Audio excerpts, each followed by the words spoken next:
Today's tutorial is on electrostatic potential that cover the last topic of my lecture. And this is the first questions. Maybe you can spend maybe 5 minutes to think about this.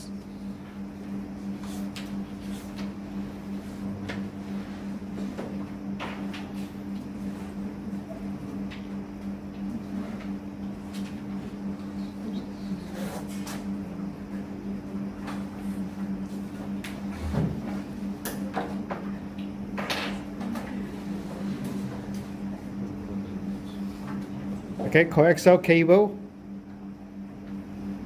Do you know what's a coaxial cable? Okay, coaxial cable has the inner conductors and outer conductors. So these are the cables, those BNC cables that you use in the lab, a round cable that has a pin in the middle and then an outer conductor outside. So this coaxial cable have a radius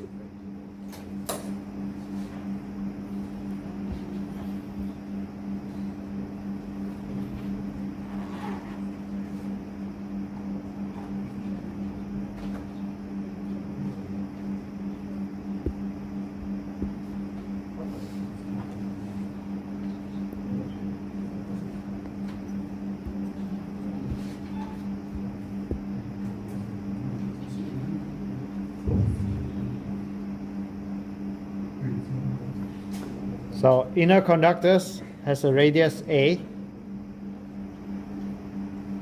Outer conductors has a radius B. And in between is A.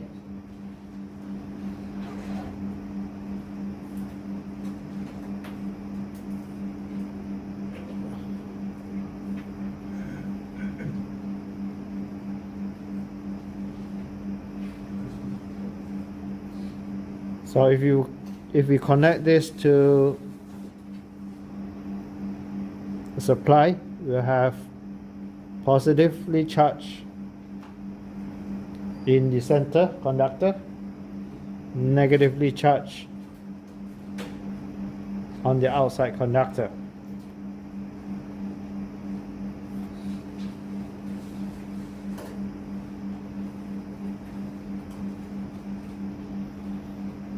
So you can use Gauss' law to find out the electric field or electric flux density in the space between.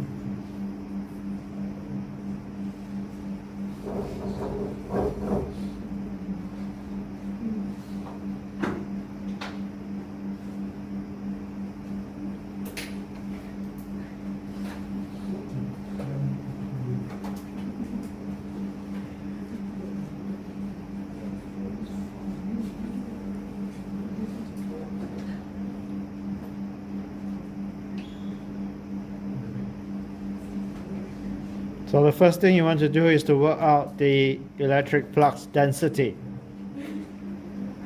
So this is similar to working out the electric flux density of a line of charge or a long cable carrying a charge.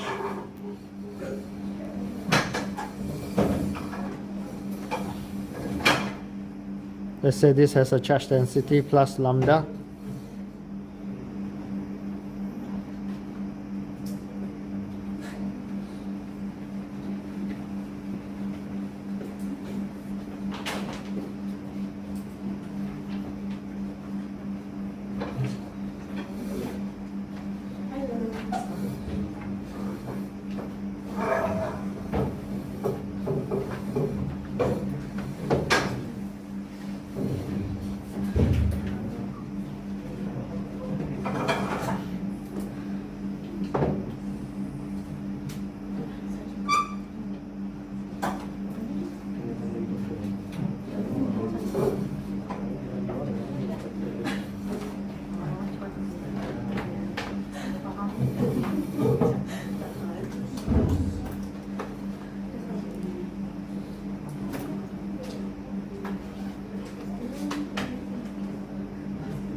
Okay, so the best gauge surface to use will be a cylinder.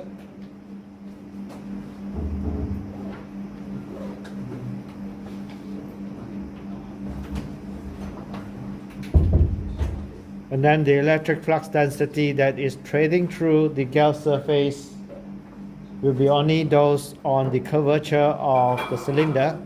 Okay, so no electric flux on the flat surface of my cylinder. It's only on the curvature of the cylinder. Okay, so you can work out. So the electric flux density and the surface vector is in the same direction. So this will reduce to, and Q is the charge density multiplied by the length of my cylinder. That will be lambda L. And from there you should be able to work out what is the electric flux density. So what's ds if I integrate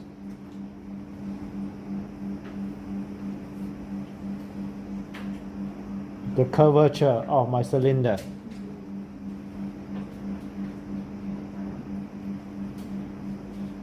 What's the integral of ds equals to? Cylinder. Of a cylinder, the curvature side of the cylinder. 2 pi r L.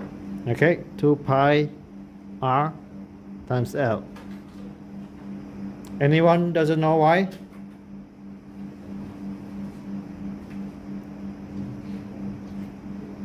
Okay, 2 pi r is the perimeter of this. Okay, of the circle, perimeter of the circle, 2 pi r. L is the length of the cylinder. And that gives you the surface area of the curvature part of my cylinder. Okay, so that area, the whole curvature of my cylinder will be 2 pi r times L. And that will be the surface where the electric flux density going to, or the electric flux that's going to trade through that surface.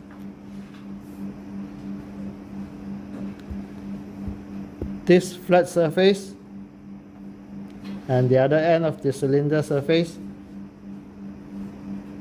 there is no electric flux there, okay, because that surface is in the same direction as the electric flux density or electric flux. It doesn't trade through it. Okay, the surface is flat and the electric flux is in that direction rather than trading through the surface. So therefore we don't account for this surface here, only the curvature surface of the cylinder. Okay, putting that in, you can find that D will be equals to, what's D will be equals to? Anyone? So just replace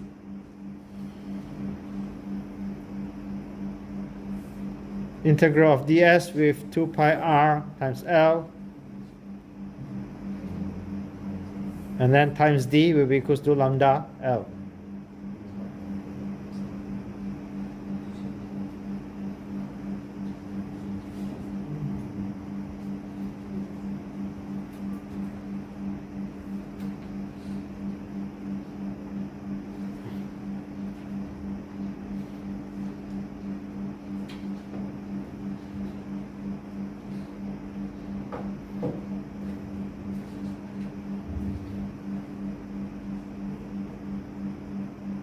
Okay, so the magnitude of the electric flux density will be equals to lambda, which is the charge density, over 2 pi r. And that is this bit here, around this area.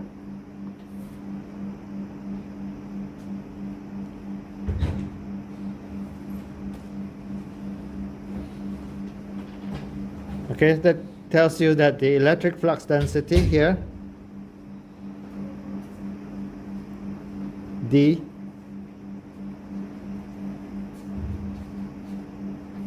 will be equals to lambda over 2 pi r.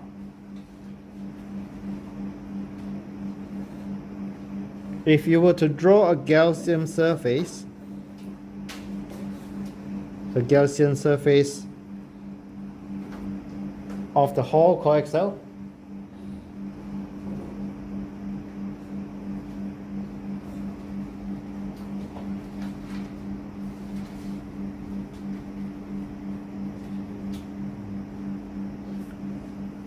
if you go back to Gauss law, the closed surface integral d ds equals to q, and what's q enclosed in this Gaussian surface that I draw here? What's the charge enclosed? We have plus lambda minus lambda on the outer conductor. So what's the total?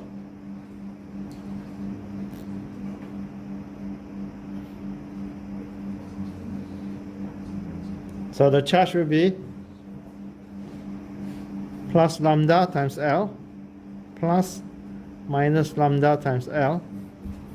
What's that equals to? Plus minus equals to 0. Okay, is equals to 0. Everyone agree? Okay, what? So the charge enclosed in that surface is 0. What does that tell you? D equals to? What's D equals to? 0. Okay, so the electric flux density outside my coaxial cable is 0. Okay, the electric flux density or the electric field is only in between the inner conductors and the outer conductors.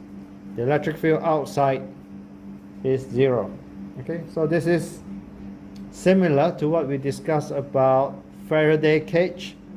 Okay, remember we said that if you have a conductor and fully enclosed, what's inside that conductor will have 0 electric field. So my cable here, the outer conductor is a screening conductor. So that conductor doesn't allow any electric field go into that conductor or come out from that conductor.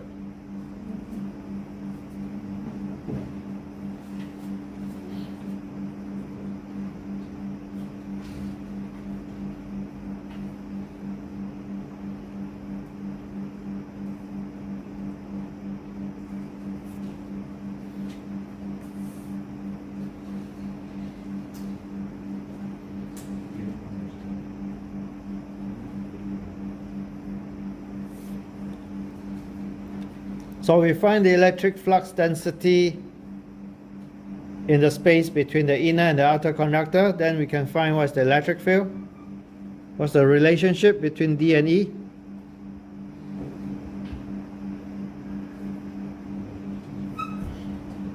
There's something there. What's the relationship between D and E? There's some factor here. If it's A, it will be epsilon naught. If there's a dielectric, there will be epsilon R. Okay, so meaning that this is A, meaning that my electric field, if I write here, E will be equals to lambda over 2 pi epsilon naught R. And that's the magnitude of my electric field.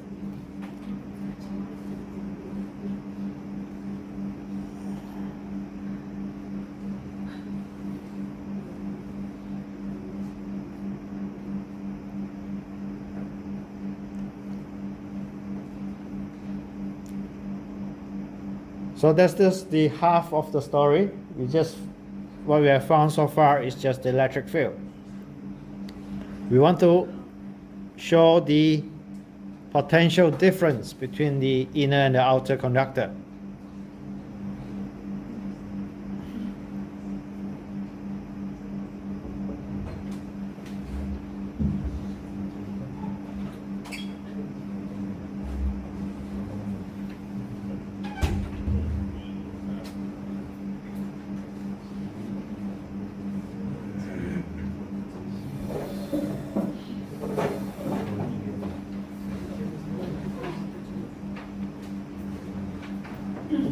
Okay, so what we have done so far, our coaxial cable,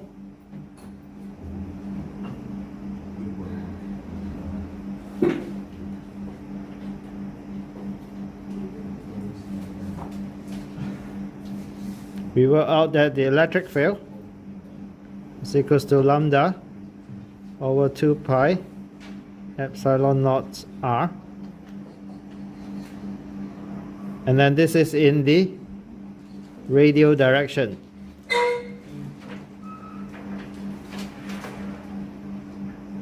So it run along the radius of that circle, basically. And how do I work out the potential V? What's the equation? V equals to minus some integral. Anyone remember? Integral of E dot dl or dr in this case, yeah? So it's along the radial axis.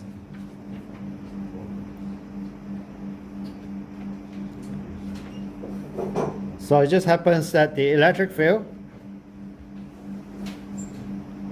and the radial vector is in the same direction, so we can simplify this to minus integral of E dr.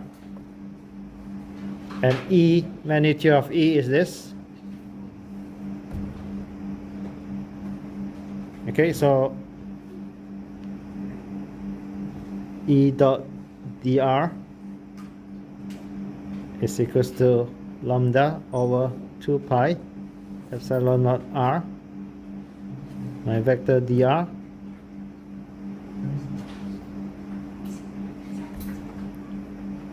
okay, so this dot with this, that simply equals to 1, and therefore this is simply equals to lambda over 2 pi epsilon naught r dr.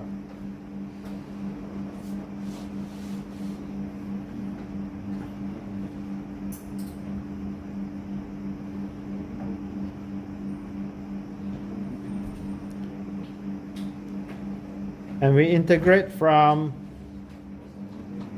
a low potential to a higher potential. So remember, we put our voltage so that we have plus here, minus here. So here is a lower potential to a higher potential. Okay, meaning that we're integrating from B to A.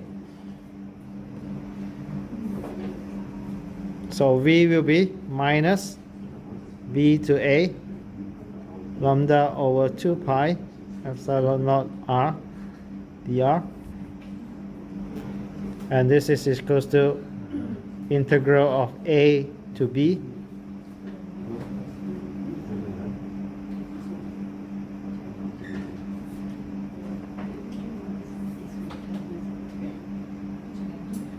okay. Lambda is a constant, 2 pi is a constant, epsilon naught is a constant, so we're integrating A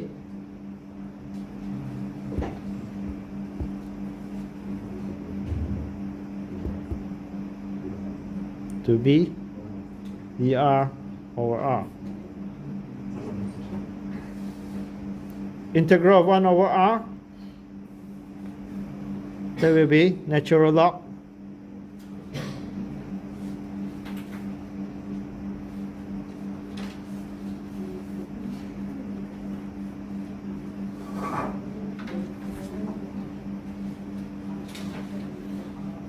and this equals to lambda over 2 pi epsilon naught B minus, and this is equals to lambda over 2 pi epsilon naught ln B over A.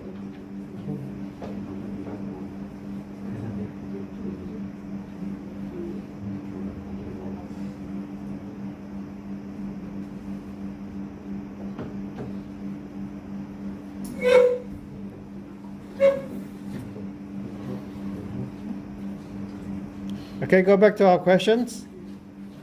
Our question asks to show that the potential difference V equals to EA times A natural log B over A, and then EA is the magnitude of the electric field at the surface of the inner conductors, which means that the electric field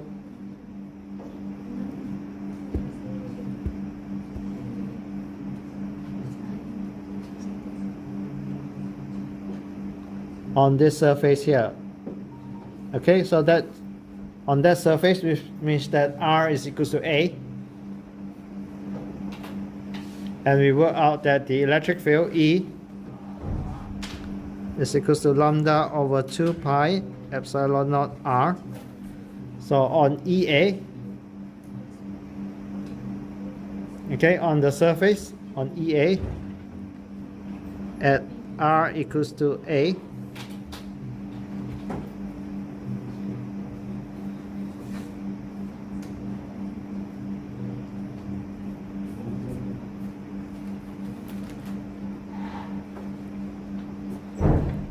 okay, so here we show that A times EA is equals to lambda over 2 pi epsilon naught, and therefore this is equals to A EA.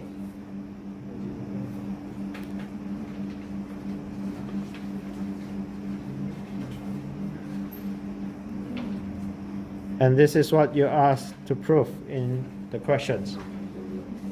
Okay, so you show that the potential difference between the inner and the outer conductors is equal to A times EA. EA is the electric field at the inner conductor surface, and then multiplied by natural log B over A.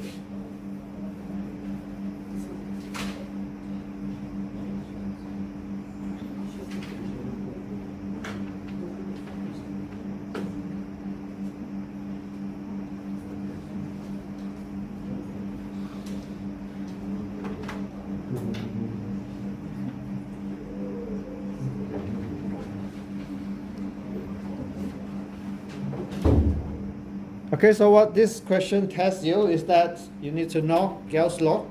Okay, what Gauss law is? What's the potential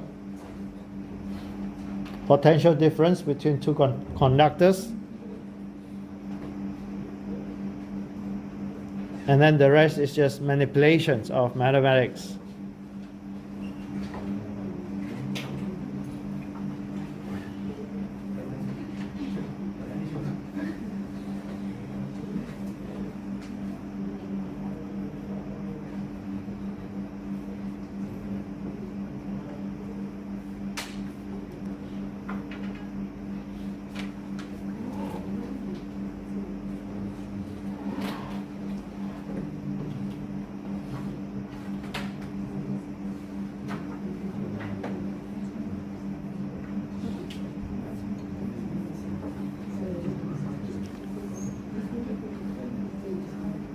Okay, so this is one way of asking. So asking you to solve for a coaxial cable. So I could ask you to solve if it's a spherical ball.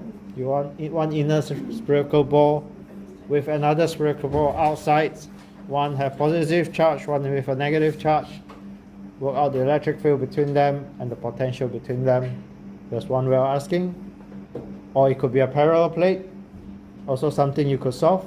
You can work out the electric flux density between the two plates using Gauss law, and then work out what is the potential between the top and the bottom plate. So some of the scenario that these questions could be changed to test you the same thing.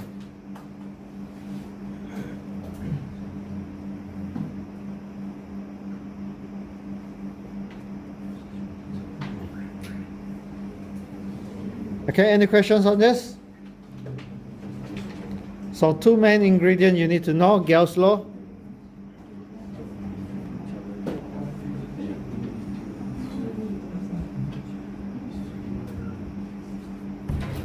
The other one will be your potential difference.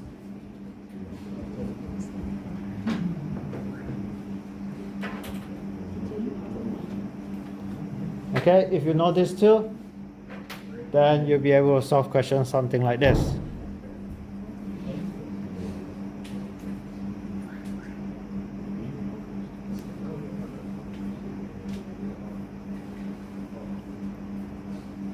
Question 2. Work done in moving a charge of 5 microcoulombs from the origins to a vector position 2, -1, 4 through the electric field given.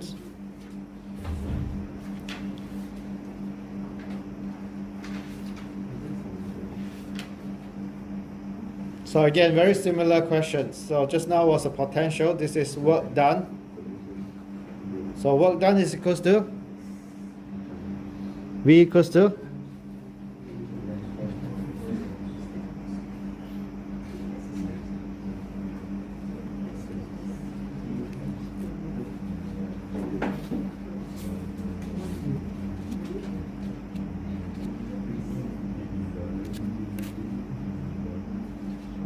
what's the equation? Minus Q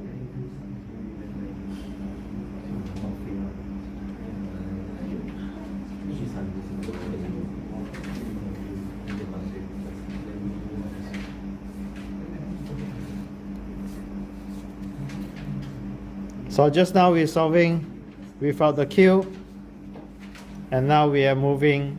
We want to find work done, so we need a charge associated with the potential.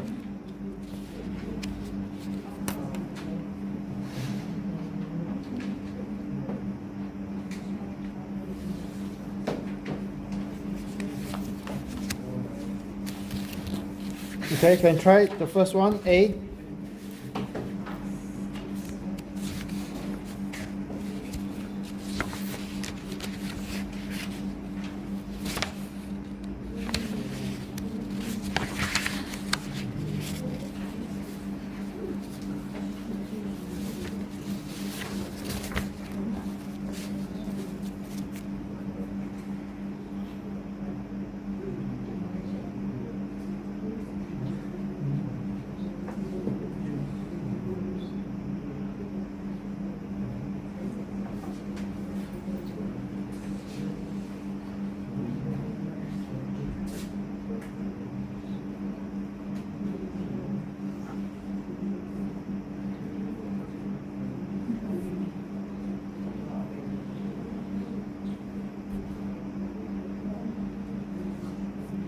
So A tells you to move in the X directions, and then move in the Y directions.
Okay, move in X 2 units, Y -1 unit, and then Z 4 units.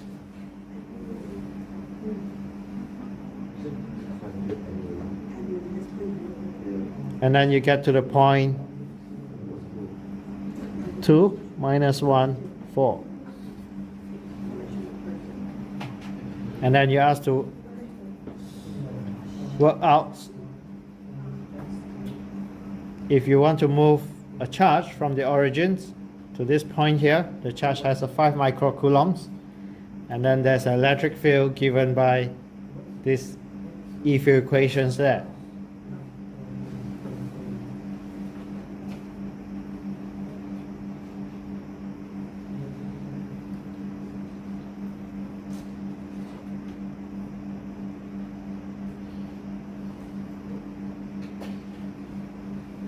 So my path will be moving in dx, dy, and then dz. So my dl will be equals to dx, then move dy, and then dz.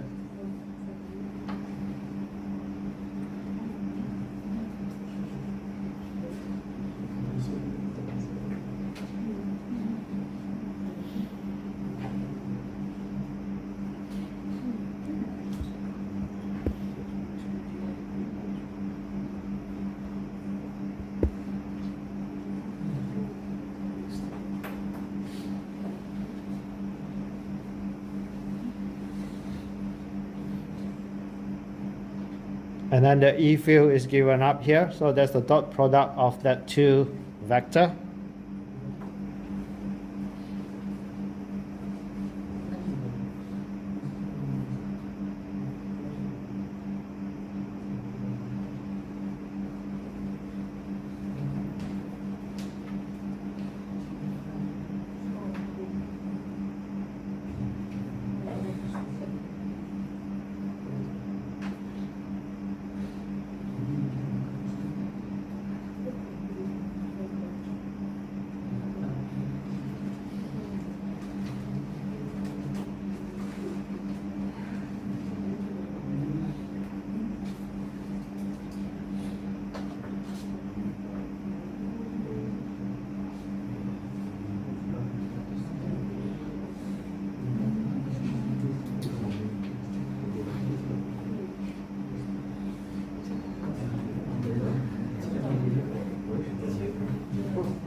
Okay, so my E dot dl, the dot product of the two vector, we end up with 3 different integral. Okay, so one integral is moving in the x direction, one integral move in the y direction, and then the other integral moving in the z directions. And then you just need to put in the right limits. So the first integral dx, so it's going from 0 to 2. Okay, so that's my integral for dx. And then the next one is going from, so moving in the y direction. X is fixed, z is fixed. And then y move from 0 to 1. Minus 1, yes. And then the next one, the x and y is fixed. Z move from 0 to 4.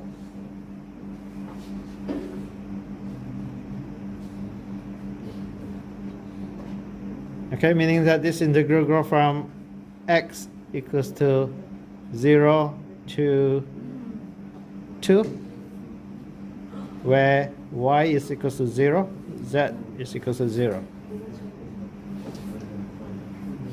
And this moving from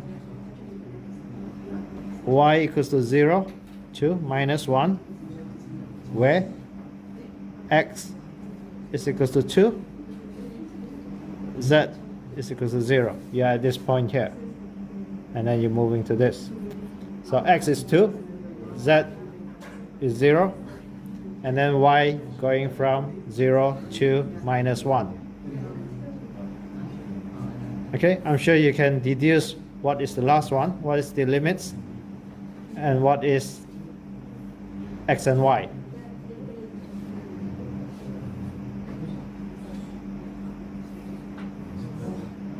So what's the limits for the last one? Z equals to 0 to 4. And what is x and what is y? X is 2, y is minus 1. Okay, x is 2, y is minus 1. And then z going from 0 to 4.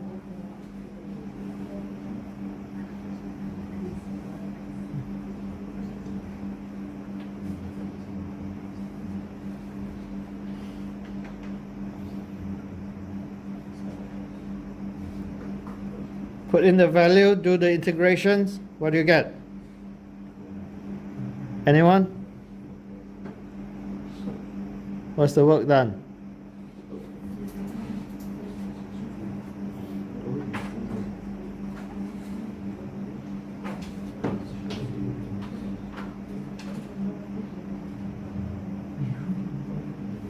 W equals to?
Anyone? What is W?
Everyone hear that?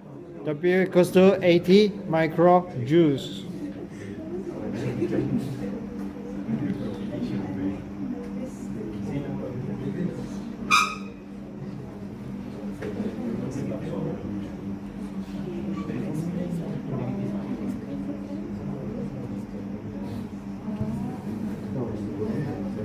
Okay, the first two integral will be 0 because y is 0, so we put that in.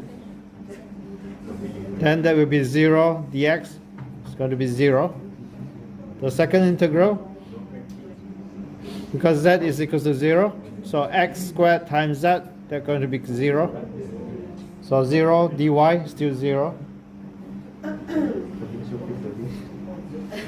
Third integral, x squared y dz, integrate that, that will be x squared y z with a limit 0 to 4. And then x is 2, y is minus 1.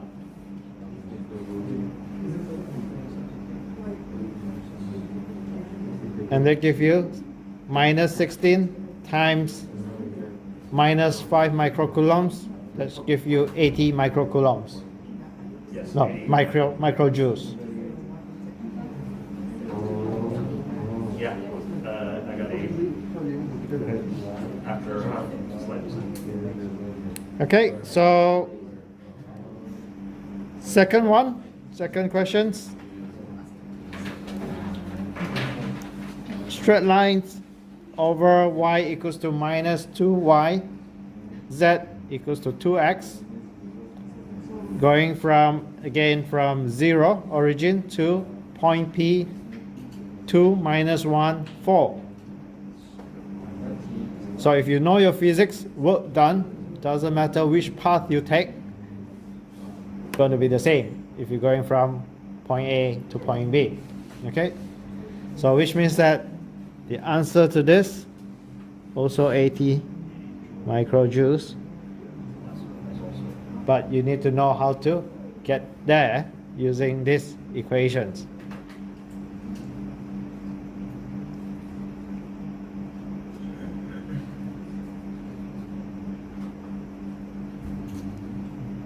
So there are many ways to do this. Okay, so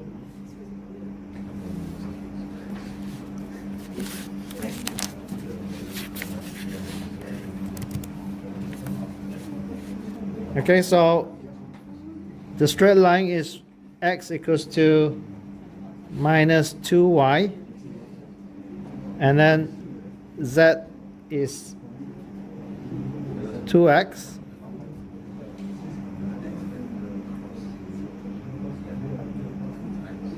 And then the work done minus q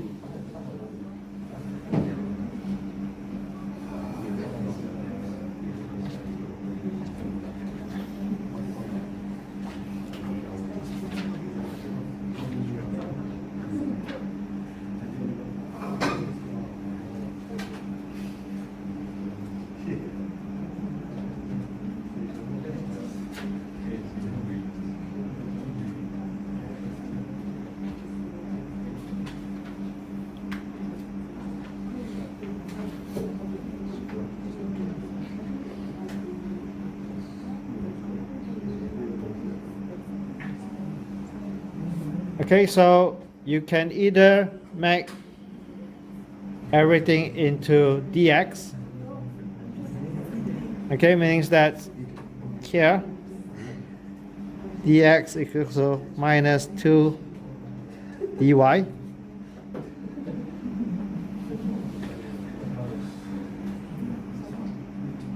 and then you can, so dy will be equals to minus 1 over 2 dx, and you can make everything into x, okay, meaning that y here, you can substitute y as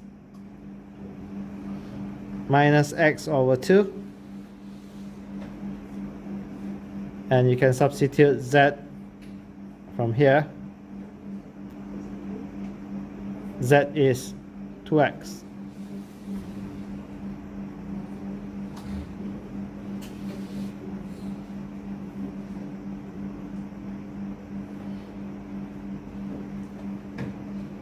and then you make this into dx instead of dy, and then the limits will change from 0 to -1.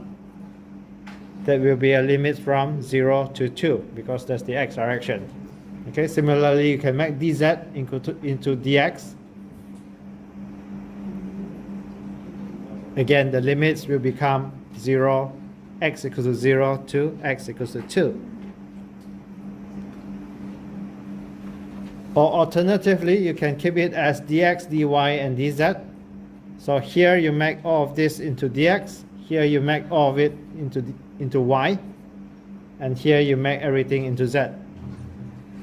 Okay, so that's another way to do it.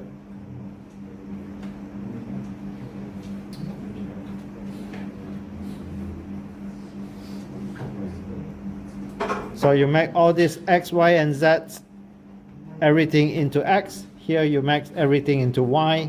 Here you make everything into z. Then the limits will still be the same. So the limits will going from 0 to 2. This limit will be 0 to -1, and this limit will be 0 to 4. Okay, so that is another way. Or you can make everything into dy. Change all the limits to y. Change all the variable into y and dy. Or you can change everything into z and dz.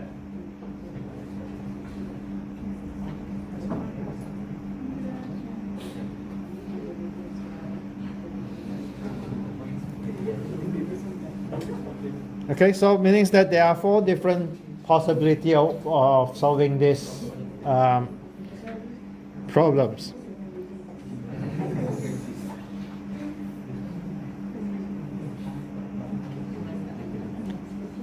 Ultimately, you end up with 80 microjoules. If you don't get that, which means that you have done something wrong somewhere.